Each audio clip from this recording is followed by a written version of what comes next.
If you haven't heard about Anchor, it's the easiest way to make a podcast. Let me explain. It's free. There's creation tools that allow you to record and edit your podcast right from your phone or computer. Anchor will distribute your podcast for you so it can be heard on Spotify, Apple Podcasts, and many more. You can make money from your podcast with no minimum leadership. It's everything you need to make a podcast in one place. I love Anchor because it's really easy to use, very accessible to record your podcast, and has excellent sound quality. Download the free Anchor app or go to anchor.fm to get started.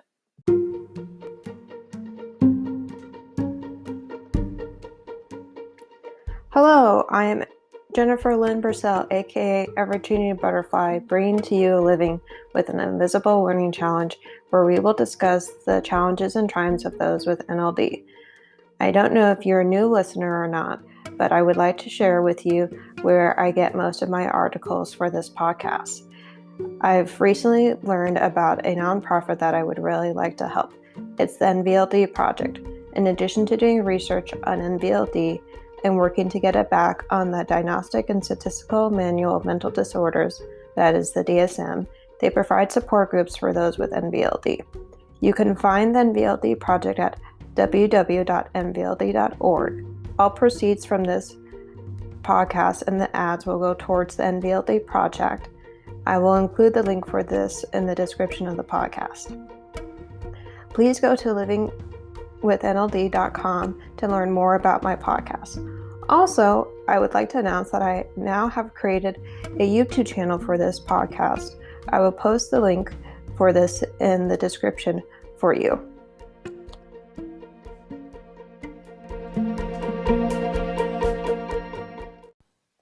Hello, this is Jennifer Purcell.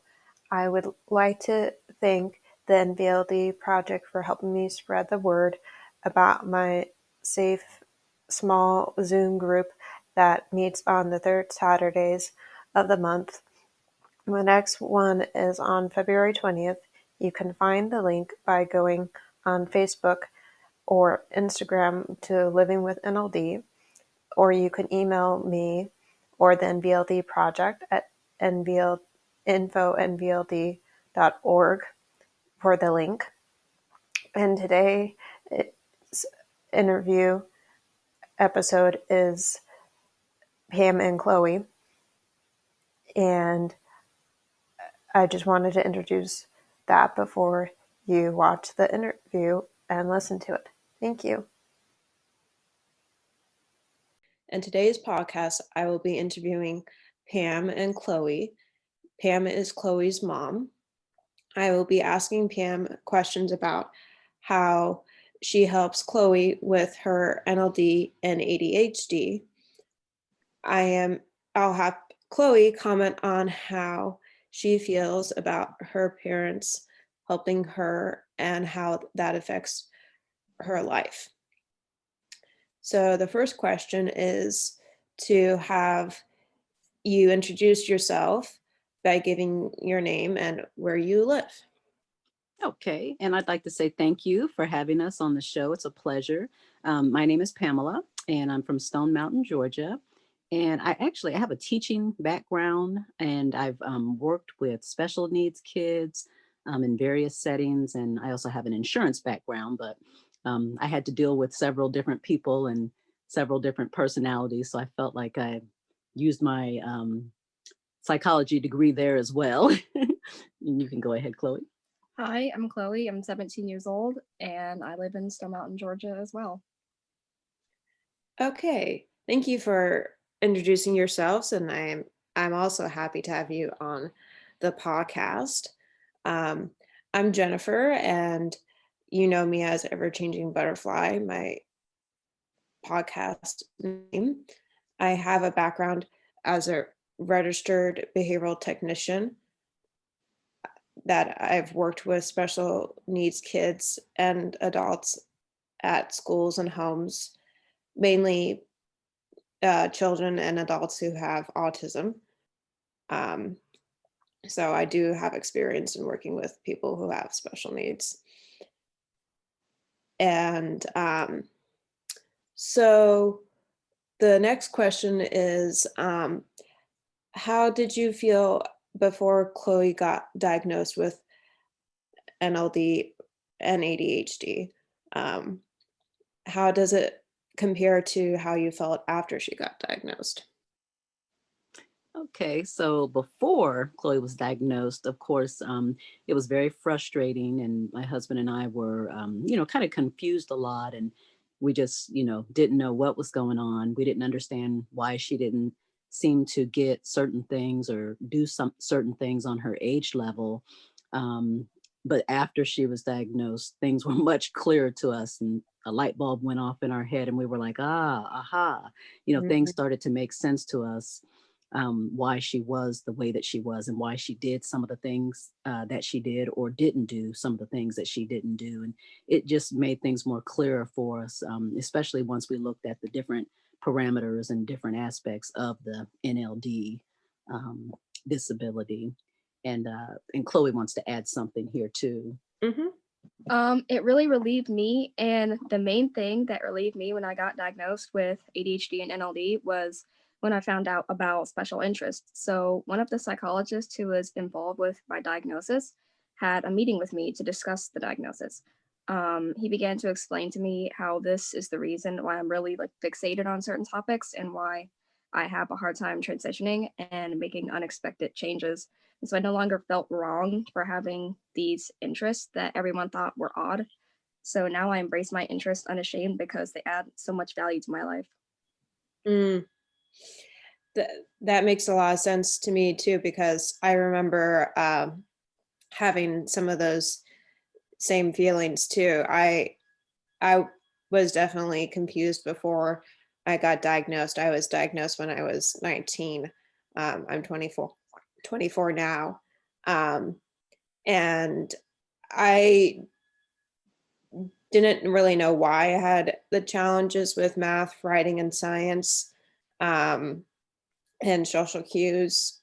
But afterwards, for my diagnosis, it definitely became clearer. And why I had those challenges, like you were saying for Chloe, and it also makes more sense in my family why for my family members why I had those challenges as well. We were relieved too because, like you guys said, a light bulb went off too for us. We were,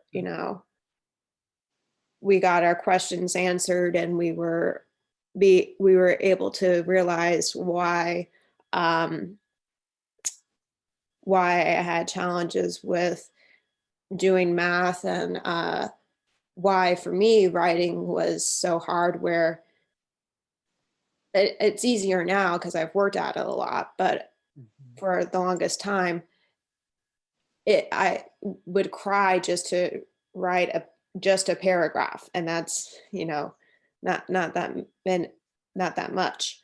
um but yeah, it definitely is hard. um Yeah. but it is, I do have a better understanding of NLD now that I know what I have, and have done research on it to understand it, and um, also done more research on it for the podcast. And my Mhm. parents support me with having it, and um, I That's good. got accommodations when I was in college also to make that easier. Um, That's good.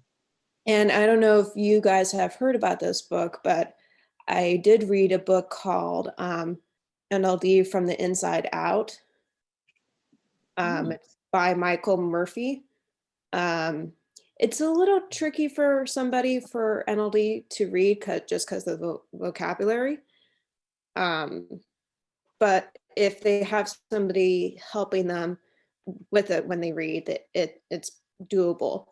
Um, and it's definitely it's definitely very informative, because he has three editions of the book actually.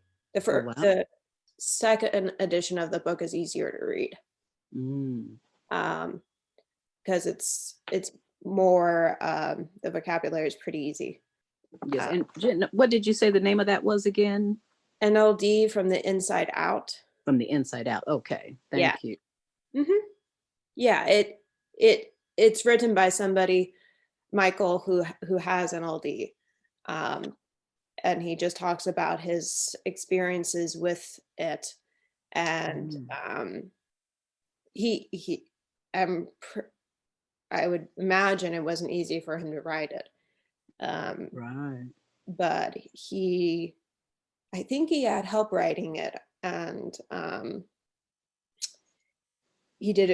think he did a really good job. Wow. Yeah, we'll definitely check that one out.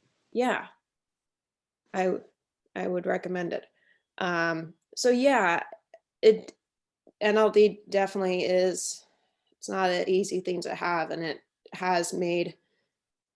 I think it's made me who I am today, and has made me like. I kind of like tackling the challenges that I find not easy in my life, because I like to um, be determined and kind of try to make those challenges easier for me. Right. So I don't know why I'm that way, but I think I found that out when I realized that I liked long distance running, and that I wanted to um, that I wanted to when I found out that I liked running, I uh, did it for quite some time and realized that um, you you know you have to be patient to be able to uh, run a lot of run a lot of miles, and if you can do that, then um, there's a lot of other things you can do. So Absolutely. And yeah, endurance. exactly, endurance, yeah, and stamina. Hmm. So I would say, so for the next question, um, what do you think? This is sometimes a difficult one to answer, but do you think you know what caused the NLD and ADHD for Chloe? Well, the only thing we can think of is her prematurity. Mm, She was 34 weeks gestation when I had her, and partly because she was not growing inside of me. Her growth rate was very slow. She mhm, had everything she needed to have, but they were monitoring me, and I was on bed rest and all this stuff because I was eating and taking my prenatal vitamins and doing everything I was supposed to. But for some reason, there was a disconnect, and she just was not growing. hmm, And so they thought that usually they try to keep the baby inside of you for as long as possible, because that's the right. best place. But they said she would actually probably do better on the outside where they can, she can be fed and for sure be getting her nourishment. So they took her at 34 weeks, and she was so tiny.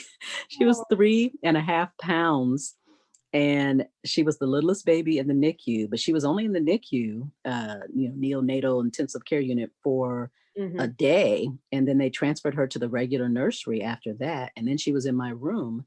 And so she was a fighter. She could do everything. She was just tiny. And so we're thinking, and then throughout her toddler years and even her young elementary years, she was always right below the curve, the growth curve, and she wasn't on the charts, and when she was, it was a slow percentage. But she was very alert, and and she's still a petite little woman, but she has everything she needs, and we don't know what happened, but I really believe in my heart that it has to do with the prematurity. And so we saw signs of the ADHD from birth, basically, or at least when she was 3 and she went to preschool, and definitely in kindergarten. Her teachers noticed it and we noticed it. She just kind of moved to the beat of her own drum.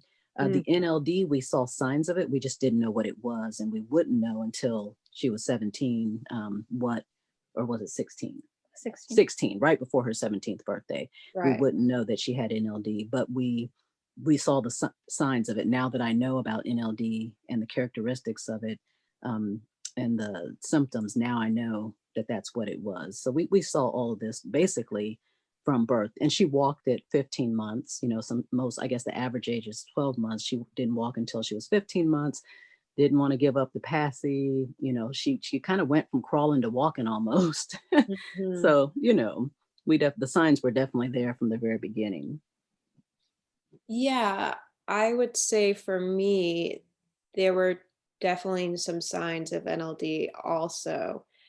And I just wanted to say for Chloe, you keep fighting because it's it you know it I it's a good thing that you were a fighter when you were a baby because it it's like I said, it's not an easy thing to have, but it definitely makes you who you are, and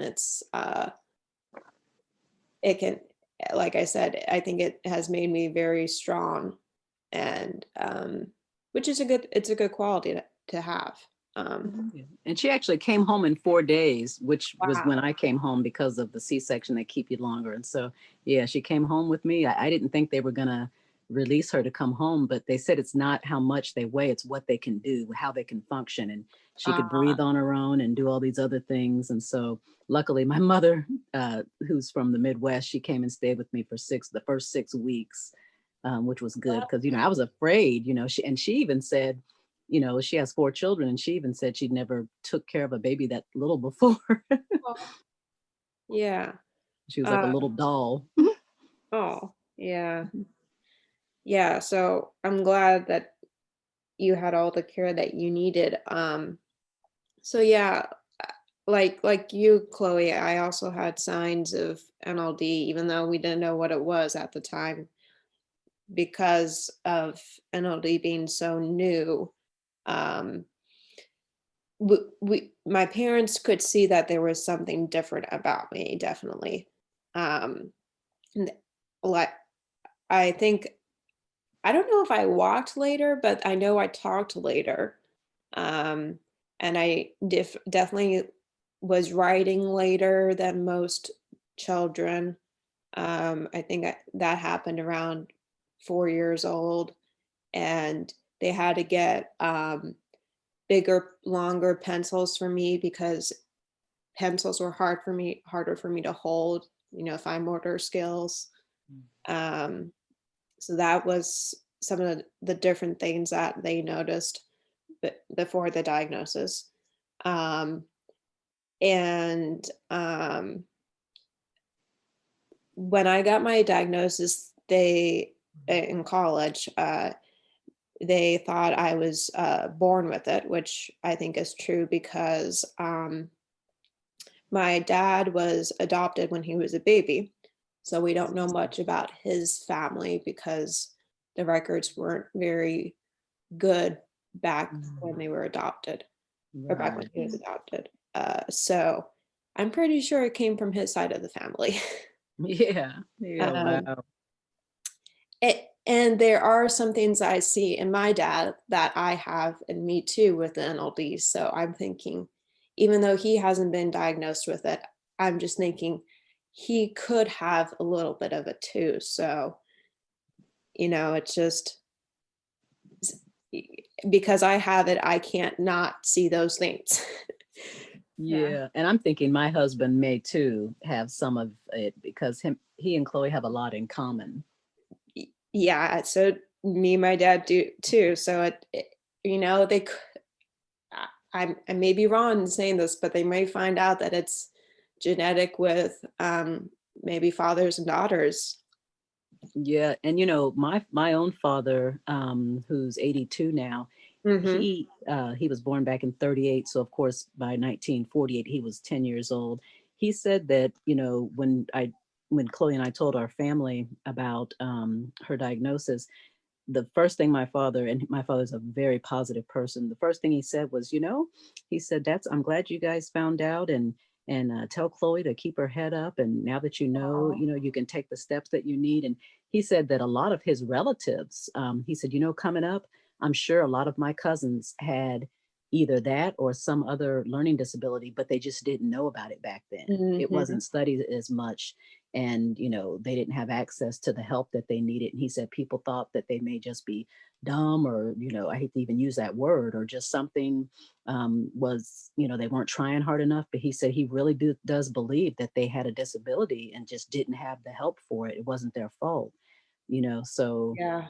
And even that's even true now. A lot of people are not diagnosed for whatever reason, and it doesn't mean that they've done anything wrong. It just means that they haven't gotten the help yet, the diagnosis and the help yet.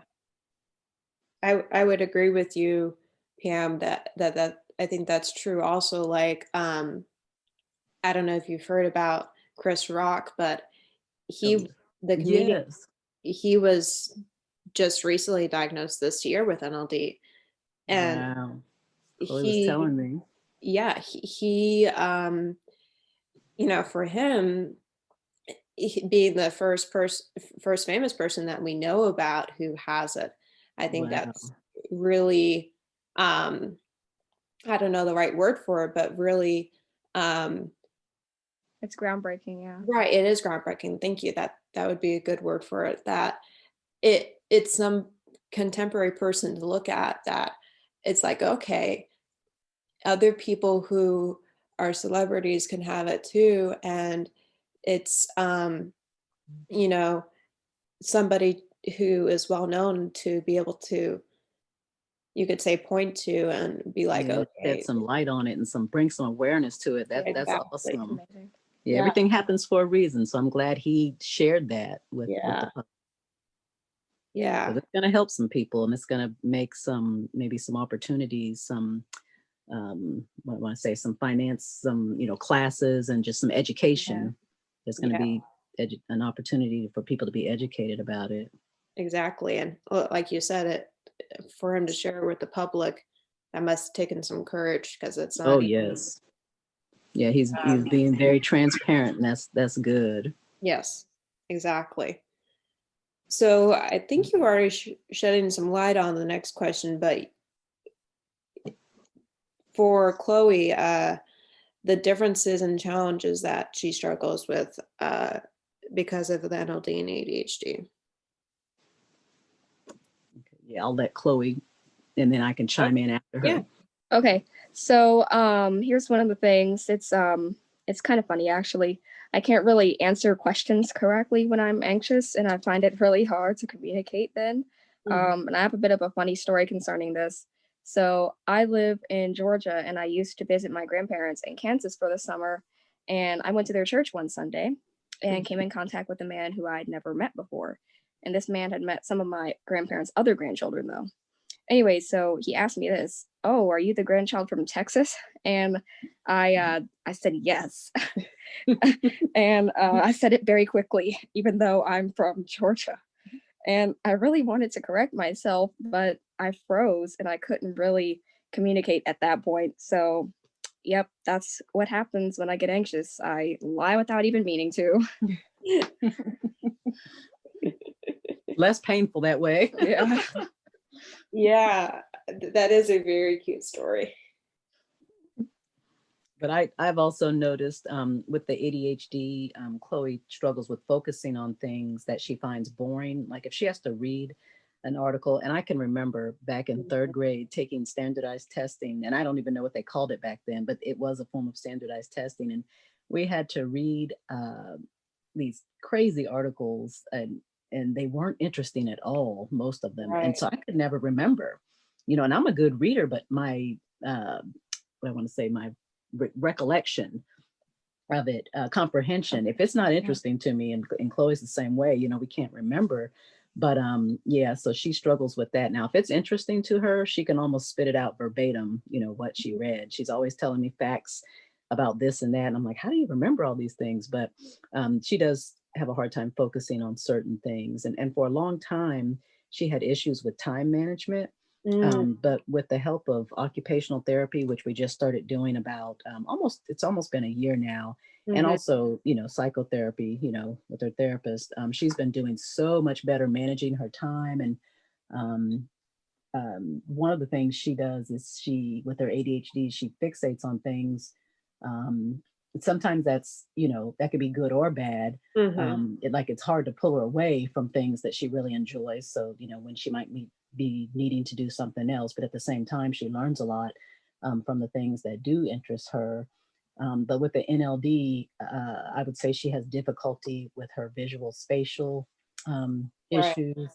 And in particular, the most important thing I think there, or the most severe thing, is feeling her body in space. Mm-hmm. Like when she's crossing the street, or just when we're at the grocery store and someone's coming up behind us and they need to get by, I have to kind of move her out the way and help her realize, and sense that someone is actually behind her. Mm-hmm. And I think, did you add what you had to say about that, Chloe? Oh, She has something else though. what did I? Oh, yeah. Okay. So I want to say something right now, specifically to parents with children who have additional needs, whether that be in the form of ADHD or autism or NLD. Please be patient with your kids. I know we can take a really long time to understand things that seem so simple to you, but know that we're trying so hard. We usually have slow processing speed, which just means that we move to the beat of our own drum, and we just like to take more time figuring out the world. So please don't compare us to our neurotypical siblings and cousins. You might want to say, like, your cousin Jamie does all of this laundry and takes out the trash every week, and he's 5 years younger than you. Why can't you do those things? But this just makes us feel worse for having a developmental delay, and we can't really help it. So I'll share a personal example of my own developmental delay. So, well, first off, my mom doesn't really compare me to anyone, and I'm really grateful for that. But anyways, I didn't start doing my own laundry until just this year, and I'm 17. And I also just started to make meals for myself on a regular basis. And like my mom said, I've gotten so much better with occupational therapy, like things like time management and things like that. So with that being said, I just want parents to know that your child does want to succeed, and they're so capable of doing that if they have the right therapies and supports in place. Yeah, and then I just like to add real quick to that, there is a light at the end of the tunnel, because I never thought that I would see her doing her own laundry, and I tried to just leave it alone and let her pick it up, but it got to the point where I had to step in for the sake of our house, and space. I just had to step in. But yeah, she gets up on her own, goes to her classes online on her own, does the dishes on her dishes night, even fixes some of her own food for like lunch or breakfast. Some of the things she's doing, a lot of the things she's doing a year ago, it was not happening, but now it is. So, there is a light at the end of the tunnel, definitely. Well, good for both of you that you're both, noticing the differences that Chloe is doing, and that, she does have challenges, but that she's making progress with them, and that she's able to do that through the therapy that she's receiving. Um, and for me, I, I would agree with you, Chloe, that it is definitely helpful when parents are patient with us. My mom is very patient with me too. And so is my dad and my brother, which is very helpful, because I know sometimes for myself, I'm not patient enough with myself, and that is not helpful when that happens. Oh, I know. It can be frustrating in and of itself. Yeah. But when you have people around you who support you and are patient with you, that is very helpful.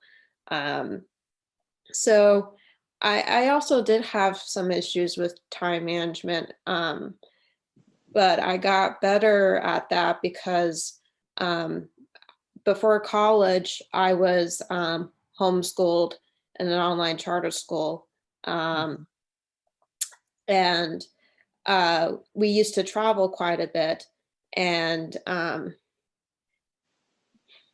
obviously before COVID. Oh, yes. And we would, because we would travel when it wasn't a school break, I had to learn how to work ahead so that I wouldn't be behind when we would come back from our trip. Mhm. So that helped me learn how to manage my time and my schoolwork. So that Mm. was how I got better at it. And also just learning from that not to procrastinate, um, which really helped when I got in college. I remember one of my graduate student instructors in one of my sociology classes that I took asking me, or asking the whole class, what did we do to procrastinate? And Mhm. when it came to me, I was like, well, I don't procrastinate.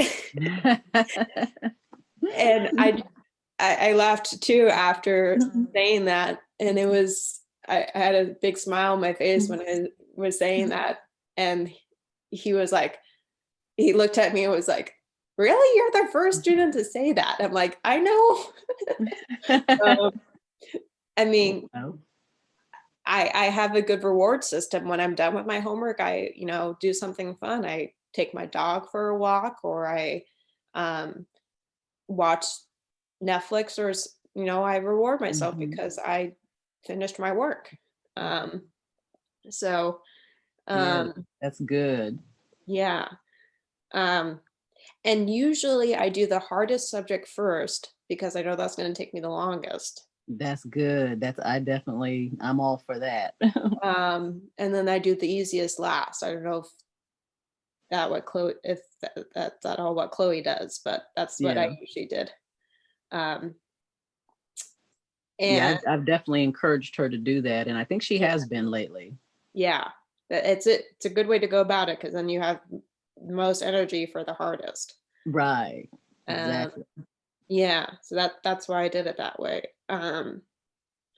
But yeah, I think for me, homeschooling worked. It doesn't work for everybody, but it did work for me because um, it allowed me to have my own pace in the Mhm. assignments. And more students in school are having to do it now because of COVID. Um, Right. and it was easier for me because the curriculum was called K-12, and it was it was having your own pace and doing the assignments when basically whenever you had the time. It was a little bit stricter when I got into high school. They actually had deadlines, but Oh, yes. And it that's was, similar to what Chloe went to. yeah. We did K-12 from second grade to 10th, I think. And then Yeah. Hmm. the online charter school like you went to, they switched to a different curriculum called Canvas for her Mm, last year and this year. But yeah, we did K-12 as well. So, and I know what you mean. It was less vigorous in grade school and middle school than high school. right. But yeah, I like Yeah. the flexibility. Yeah, I did too. And actually it makes sense for it to be more vigorous in high school because then it prepares you for college. Absolutely, yes. Um, which is good because then you you do have deadlines in college. So Right, you right. want to be prepared. Oh, yes, I agree. So but I do have challenges with filling my body in space too, so I can relate to that. Hmm. Um, for me, what I've worked on with that is whenever I'm trying to like physically move an object, especially if it's a big one, I try to look around when I'm moving it or before I try to move it to see uh, what I might run into. Um, Hmm. which I actually just been doing that once I started driving, which was um, actually, I have two stories about the driving because I started doing that when I was 17 and a half, so about Chloe's age. Hmm. And excuse me, um, I didn't get enough practice to get my driver's license. So I had to uh, I couldn't get my I couldn't get my driver's license, even though I had my permit. So, which was okay because I went to UC Berkeley and didn't need a car up there because the public transportation is great up there. That's good. But so when I came back home from college, I went again to try to get my driver's license and found out that because my permit had expired when I was a minor, I had to get my permit again and go get I just had to start over. Oh, wow. Wow. So it was not a very nice experience. So, it would have been better if I just waited until I was 18 to start the process. But well, thank you for sharing that, because I'm definitely going to be looking at that, or Chloe and I too, if she decides to drive, and hopefully her visual spatial issues will I'm get very terrified about better. that. Yeah, because she's scared about driving. I was too. Yeah, I've been in a couple car accidents, but Oh dear. luckily nobody got hurt because one was with a parked car and nobody was in the car that I hit. Oh, that's good. Which was good. And the other one, I just hit the passenger side and nobody was on that side of the vehicle. So I was very fortunate with the accidents I've had that nobody got hurt. But I've learned from them and knowing to be more cautious when I drive, to look around and really make sure that I see what I'm seeing. Yes. And to, do more, not really a double take, but maybe a quadruple take before you turn, Right, left, right, left, right, left. Exactly. Yes. Yes. Because the more you look, the more you're going to see. Absolutely. Yeah. And my father, it's good that you're being proactive with that. My father always, one thing he told me when he was teaching us how to drive, is he said to always look far ahead. That way you're better able to see what's coming at you. Like if a deer is going to cross, or if somebody is kind of halfway out in the street and they're going to be making a turn. He said, the further you look ahead, the better. Exactly. And I tried to apply that, and he was right. I would see things by looking ahead better than if I just waited until the last minute. So you definitely have to pay attention and be intentional about it. I agree.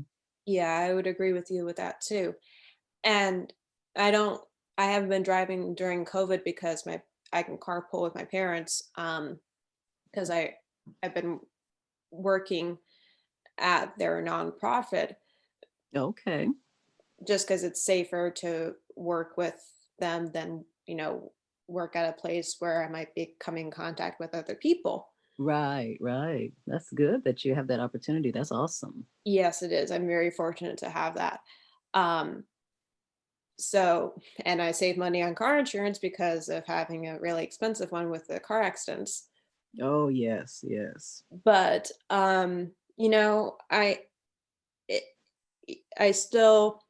I miss driving because I feel like I'm losing experience with not driving. Yeah. But my car is insured, just not underneath. It's underneath my dad's name, so that we can drive it. That way, that way I can still take care of it and be able to, just keep up the care of the car itself, which is good because you need to be able to do that with the vehicle. But oh yes, absolutely. So yeah, the visual spatial is definitely a challenge with driving and with other things. I know for me, when I was I do other sports too than just running. I do downhill skiing. Oh, wow. I've been doing that since I was 5.5, and it's not an easy thing to do. No, Um, definitely challenging. yeah, my mom is so surprised at how good I am at it because of having the NLD. Yeah. Um, and I think it's because I used to do a martial art called Aikido when I did that from 7 years old to about 15. Oh, wow. Um, and in that martial art, Aikido, it's Japanese. You do We did a lot of rolling, kind of like tumbling and gymnastics. Mm-hmm. And so I learned how to fall properly. And whenever I would fall when I would ski, I wouldn't be all tight. I would be very loose. And so I've never broken a bone or um, I've sprained things, but I've never broken anything. Well, that's good. My sister broke her leg skiing on her Ooh, 50th birthday. Or no, was it her 50th? I Was think she so. married yet? Well, yeah, her and her husband ski. They live in Denver, and mhm. she broke her leg. I can't remember which birthday, but it was on her birthday. And yeah, she broke it good too. And she had Very good just got it. birthday present. Yeah, I know. They felt so sorry for her in the emergency room. They said, "Oh, we're sorry you have to be here on your birthday." But yeah, she had just started out early that day, and it happened as soon as they had begun their, slopes, I guess I should say, for the day. So Yeah. yeah. And then my nephew, he was snowboarding, and when he was about 17, and he busted his knee up pretty good. So they both have leg injuries. So I'm glad you know how to fall correctly. Yeah, it is an easy sport. Well, both skiing and snowboarding. Usually you could break a leg or you could snowboarding is usually like your wrist because of using your hand to brace yourself. But Oh at yeah. least that's what I've heard of. But yeah, you're right. Falling properly is good with both of the sports because y- like I was saying, if you're tight, I think your body tends to take it harder. Right. Um, but yeah, I during COVID.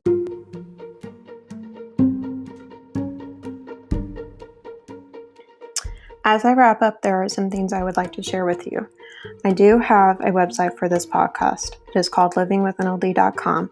I also have a Facebook and Instagram page for this podcast. It is called Living with NLD. I will include the links for those in the description. In conclusion, I would like to hear from my audience. If you know individuals with NLD that I could interview for this podcast, please email me at livingwithnld@gmail.com. What are you interested in learning about NLD? I know I'm not an expert, but I do know I have the living experience of having it. I would like you to practice journaling about your gifts and differences. Also, see if there is a way that you can make that difference become easier for you to do than it originally was. Thank you for listening today, and please go to my YouTube channel and subscribe to it. Thank you. Bye.